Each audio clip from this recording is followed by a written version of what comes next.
Here's a thought about the foot zoom. If you're unfamiliar with that term, it goes way back.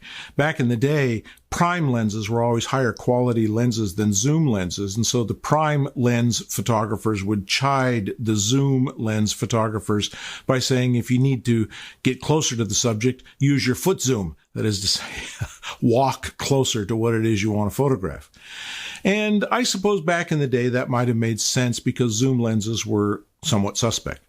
But now I don't find that the case. I find today's zoom lenses to be very, very good. And as a matter of fact, I use them almost exclusively.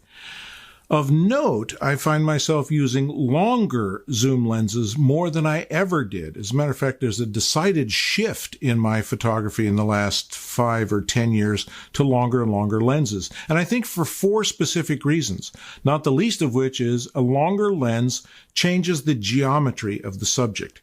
That's why a lot of portrait photographers use an 85mm lens. It's slightly long, and it's a more pleasing way of rendering the geometry of the human face. So I like the way long lenses render geometry.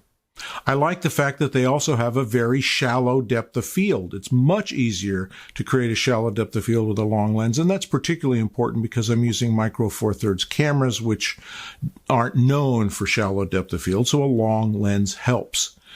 I think also there's the business about cropping. With the zoom lens, you can crop exactly what you need and eliminate distracting backgrounds more easily than if you're sort of relying on post-process cropping. So I like that aspect. And then, of course, the fourth thing that a long lens does is it helps create a candid moment.